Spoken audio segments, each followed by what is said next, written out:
में और अब एशिया कप आ रहा है सितंबर में पाकिस्तान के लिए, और फिर उसके बाद पाकिस्तान को T20 वर्ल्ड कप खेलना है। मुनीर, 2022 में तो Pakistani team T20 world cup के फाइनल में पहुंची और उसके बाद से कारकर्दगी का ग्राफ जो है वो नीचे की तरफ आया। क्या समझते हैं, जिस तरह से टीमें तैयारियां कर रही हैं, जिस तरह दुनिया भर में क्रिकेट लीग्स हो रही हैं, उसको देखते हुए आप समझते हैं पाकिस्तान को बड़ा टफ कंपटीशन मिलेगा, खासतौर पर जो T20 वर्ल्ड कप और उससे पहले एशिया कप में? देखिए, T20 वर्ल्ड कप तो इकबाल बहुत बात की बात है। एशिया कप में ही आपको भारत और श्रीलंका इवन बांग्लादेश से भी मुश्किलात पेश आ सकती है, इसलिए कि आपकी तैयारी वैसी होती नहीं है।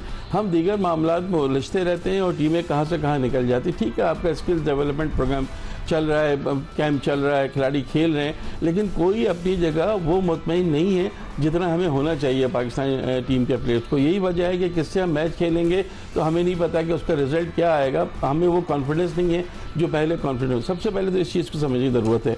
फिर अगर आपको कुछ प्लेयर अच्छे मिल गए हैं, साइम अयूब आपको मिल गए हैं, फ़खर ऑलरेडी आपके पास है, हसन नवाज आपको अच्छा टैलेंट मिल गया है, तो फिर साहबजादा फरहान है, पूरे डोमेस्टिक सीजन उनका शानदार गया, PSL में भी सेंचुरी बनाई, सब कुछ अपनी जगह। अब इवन हारिस भी अगर चल जाते हैं T20 में, अच्छी 2-4 इनिंग्स खेल जाते हैं, हालांकि उनको मौके बहुत मिले, लेकिन अगर नहीं चल पाते तो बात दूसरी है, उनको भी मौका मिलना चाहिए। दीगर आपके पास हसन अली का कमबैक हुआ है, नो डाउट। फ़हीम अशरफ ने बहुत अच्छी परफॉर्मेंस दी है, कभी भी फ़हीम अशरफ को हम अच्छा नहीं समझते थे ऑलराउंडर, लेकिन अब जो परफॉर्मेंस दे रहे हैं, जब आप अच्छी परफॉर्मेंस देंगे तो सब आपके बारे में बातें करेंगे।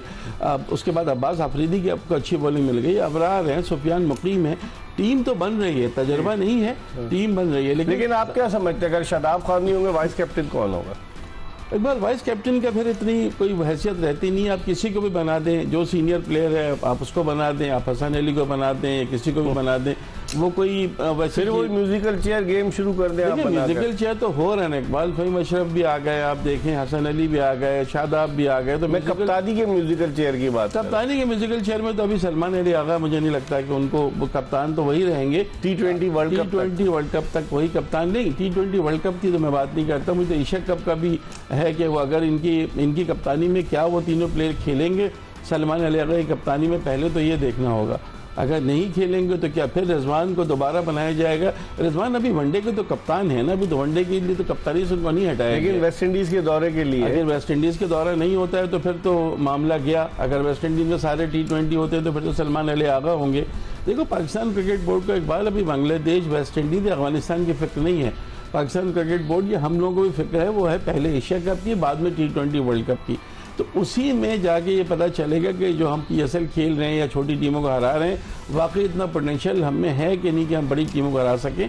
हालात कुछ इतने अच्छे नहीं हैं, लेकिन उन तीन टीमों की, जो तीन खिलाड़ियों की जो हमने पहले भी बात की, बाबर की, शाहीन की और रिजवान की, मुझे बताया कौन नहीं चाहता है शाहीन को अच्छी बॉलिंग करते देखने चाहता, कौन नहीं चाहता कि बाबर आजम अपनी अच्छी फॉर्म में वो करें, कौन नहीं चाहता कि रिजवान भी पूरा साथ दें।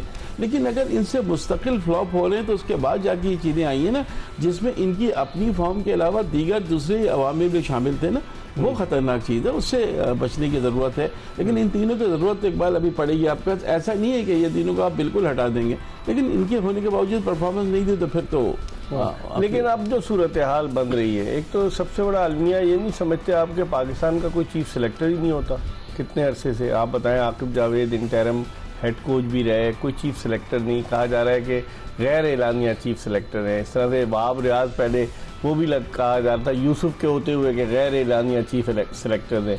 अभी भी सिलेक्शन कमेटी में कोई तब्दीली नहीं आई। सुनने में आ रहा था कि शायद सिकंदर बख्त आ जाए, या सुनने में आ रहा था और भी एक दो सरफराज अहमद आ जाए, लेकिन ऐसा कुछ हुआ नहीं। तो आप नहीं समझते मुख्तलिफ लॉबीज़ अपने अपने लोगों को लाने के लिए जो काम करती हैं, उससे पाकिस्तान क्रिकेट को फ़ायदे के बजाय नुकसान ही हो रहा है? नुकसान तो इकबाल हो रहा है। देखें ना, मेंटोर्स कहाँ गए जिनको आप 50-50 लाख रुपए दे रहे थे। चैंपियंस कप कहाँ चला गया? एक ही टूर्नामेंट हुआ ना, चैंपियंस कप तो था, और वो चैंपियंस कप को हम वर्ल्ड कप की तरह उसकी तैयारी करते थे कि कई T20 अलग कराएंगे, वनडे अलग कराएंगे, और सब टीमों को बाकायदा दिए गए, आप बुलाएं, अपने कोचेस बुलाएं, अपने फिजियो बुलाएं, सबको अलग अलग, जैसे एक बड़ी टीम तैयार होती नेशनल टीम, इस तरह उनको दिया गया था। फिर उसके बाद उन्हीं में से 2 मेंटर्स को कहा गया कि PCB में कोई इनको दी जा रही है, इसमें मिसबाहुल हक हेड कोच बन रहे हैं, एक तरफ ये बातें की गई।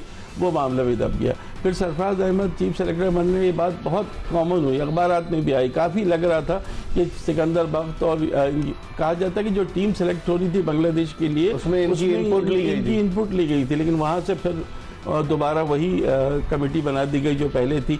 तो चीज़ें अभी भी कुछ इतनी समझ में आ नहीं रही है इकबाल, बस चल रहा है, अभी फिलहाल ये चला रहे हैं। चले हम एक